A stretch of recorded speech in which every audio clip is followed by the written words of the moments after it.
Hello friends, once again I'll coming back to the channel. It's Paul here. Today I'm going to be giving my personal opinions on Forex versus synthetic indices.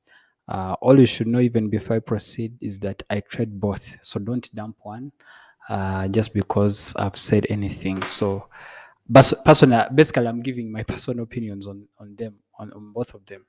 So we are going to start with definitions. What is Forex? So Forex is foreign exchange. So Investopedia, we shall go by the definition of Investopedia here. They say foreign exchange is the process of exchanging one currency into another for a variety of reasons. Then, actually, if I can quickly explain that as we are trading, for instance, I'm on the chart of gold. I was looking at it because we are in a sell.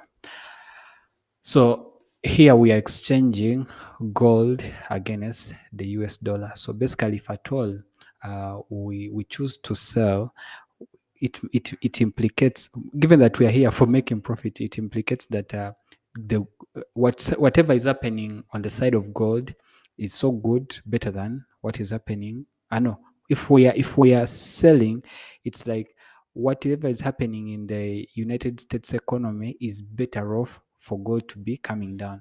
Or it could be us trading, let's say Euro USD. Currently, it's trading down. For today, it's trading down. So implying that whatever is happening maybe in the US economy is far better off than what is happening in the European economies, you get.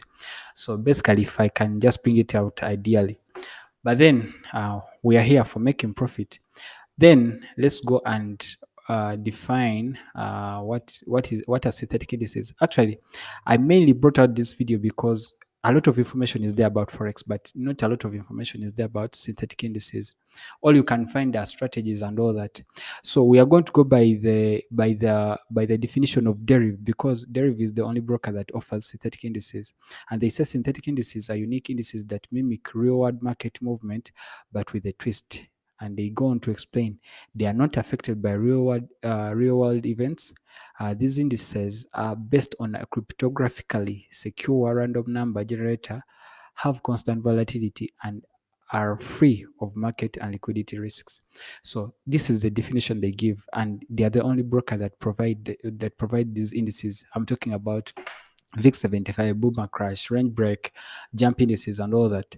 So we can get some important information about them. So all you should know about synthetic indices, for instance, this is a chart of volatility 10 or 101S index. So all they are saying is that the movement of this volatility index you get is not affected by, let's say, the economic events that are out there or any news you get. So, and they say that much as they mimic real world is it events you get. They mimic, they say these indices are based on a cryptographically secure random number generator, have constant volatility, and are free of market liquidity risks. So basically, uh, in forex, you're going to find that if they are releasing news, let's say the CPI in the US, you're going to find that let's say the dollar, all those dollar pairs are going to be moving in a certain way. You get, they may be moving in a certain way, or volatility may increase in the market. Let's say if the market was consolidating, the market may start to move just based on news. That's why you have to watch out as you're doing analysis. Sometimes the news can mess up your analysis, and then you're on the wrong side of the coin. You get.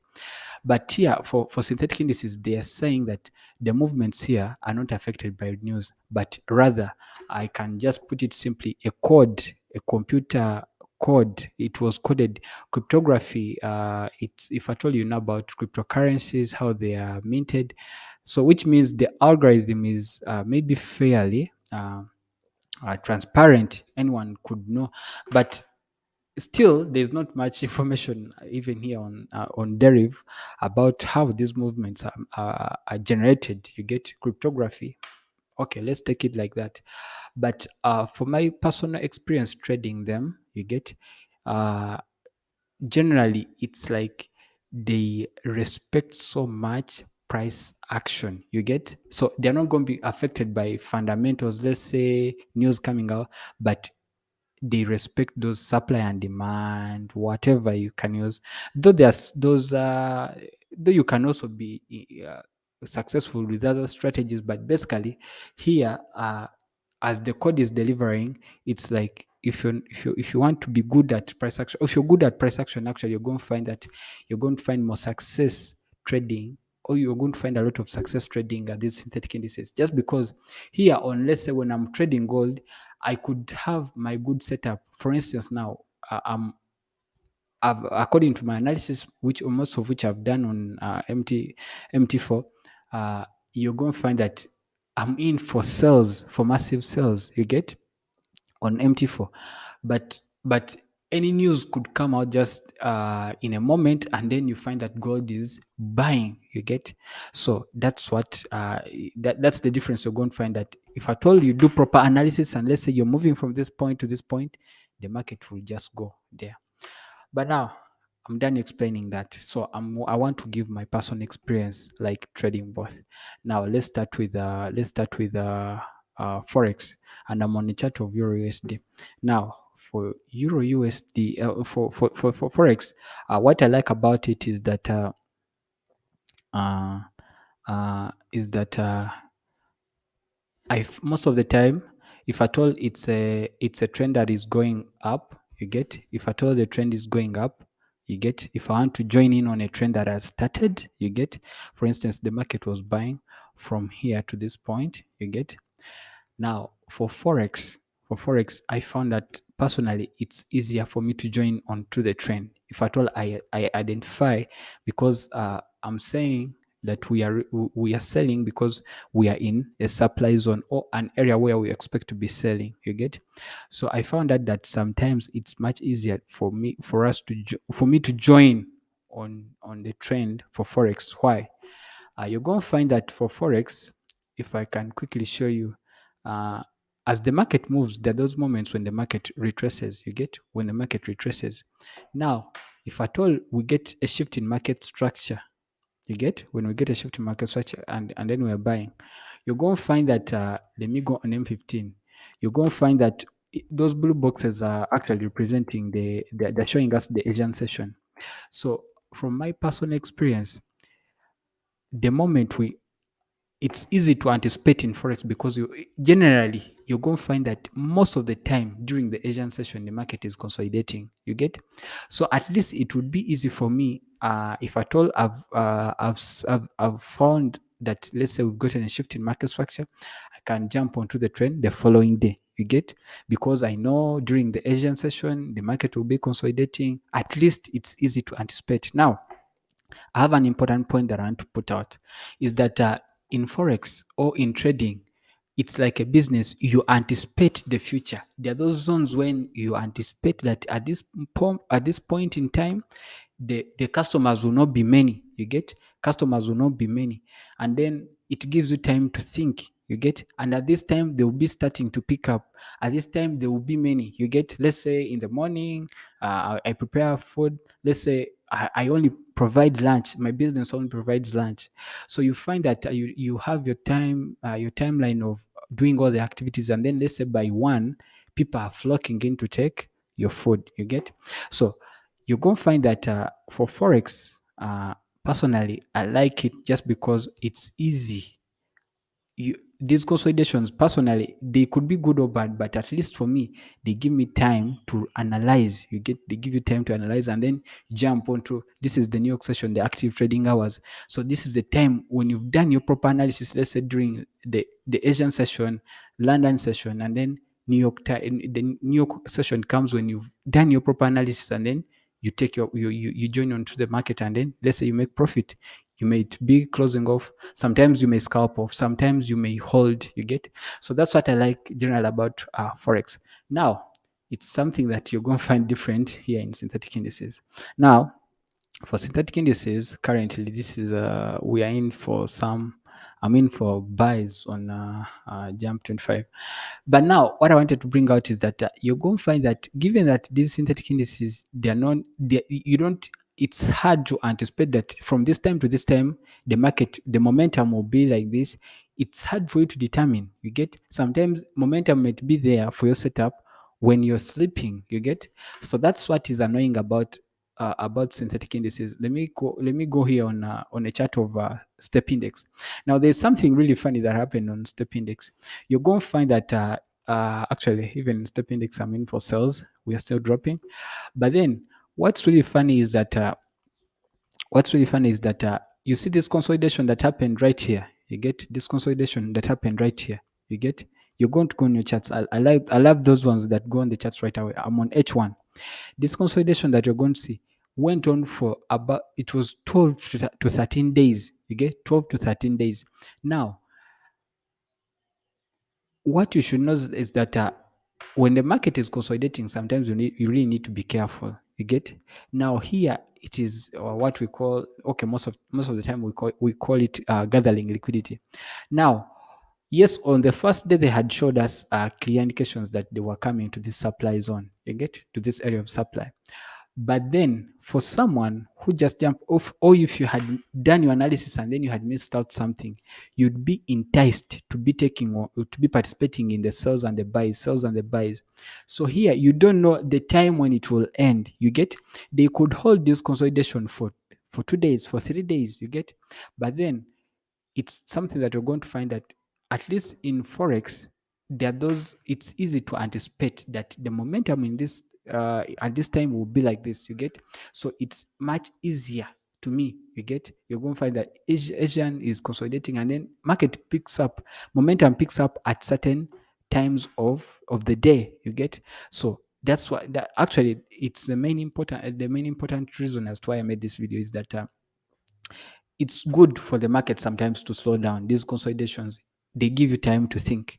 But then, let's say here, if at all I had taken, let's say, buys here, and then I know this is my target, it would have taken so long, about 12 days. You get, so that's something that I hated about. No, something that I don't like about synthetic indices, that they will consolidate for so long. But yes, they consolidate for so long, but if they choose to move, for instance, this is VIX 100, you're going to find that it can trend for days. You get, when it's just dropping, you get, VIX 100 was just dropping. We're on the daily time frame, you get. But then the same thing that I'm talking about, imagine we're on the daily time frame, but you look at this consolidation over here. It also, if I, you can see that it took like a month. You get, it took like a month when generally VIX 100 was just in this pattern of going up. You get, so sometimes it can be annoying. You get, it can be annoying, or even intraday, you're going to find that, let's say, you might be on the charts and then you're waiting for the market to get out of the consolidation so that you can really understand it well. So it's one of the main things that you're going to find that they're different about.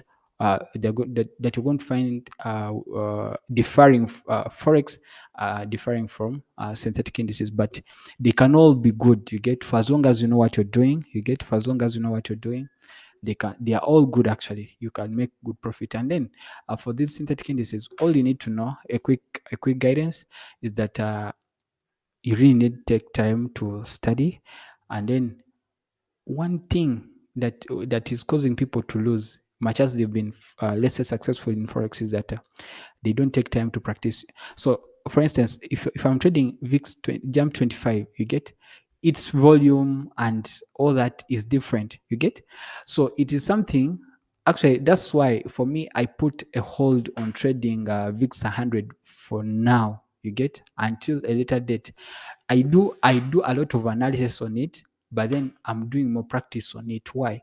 Is because its volume, I was really finding challenges with matching up to its volume. You get, so for instance, now this I want to go to this point. At least I've done analysis, and then this is what I'm aiming for. You get, this is what I'm aiming for, but it could consolidate, and then sometimes I would find sometimes hitting my stop loss, but eventually they go your way. So I was really finding trouble to match up with its volume. You get, with its volume. Unlike when I did proper practice on VIX 75. Now I don't find much trouble on VIX 75. You get. So even with the right knowledge, you may find that, let's say you're winning on VIX 75 step index, whatever, but then for 100 you're losing. Why? It's because you've not done proper practice on it to get used to its volume. You get. It's one of the main points that I can also bring out. So for these ones, do also analysis, and then you get used to the volume. The volume on a step index is different. You get. So the volatility in a step index might be different from that in let's say volatility 25 index. You get. So also watch out for that. You need to watch out for that. But they're all good assets. They're all good assets. And then for those that want to test, if you really want to test your knowledge on price action, for synthetic indices, you're good to go. Because let's say if you do your proper analysis from this point, we are going to this point, you not be affected by news. You get. You not be affected by news. The only drawback that you're going to find is that if they start consolidating, they can consolidate for a long period of time. You get. It's something that also happened. I think I saw it on was it on volatility 25. There's something that I saw. I wanted to bring it out, but generally almost the whole day. Let me turn on period separators there. So like the index consolidated for almost the whole day. For now, first look here. Now let's say we started this consolidation just over here. You get. And then later on in the day, that's when the market moved. So this is one of the annoying things. But at least for Forex, I would be knowing that we are going to consolidate during Asian, and then London will start picking up momentum. You get. And then New York, most of the time, you're going to find that the market is on fire. You get. Or sometimes, like just like that, sometimes you find that you get a move in London, and then we get a New York reverse. So there are those things. So in trading, the main point that I wanted to, one of the one of the main points that I wanted to bring out is that we anticipate, because we are in business, you anticipate those seasons. You get. You anticipate those seasons. So I encourage you guys to subscribe to this channel, because in the next episodes, I believe I want to bring out some important information. You get. But we are going to be touching on the side of technical analysis mostly. I wish you the best and peace.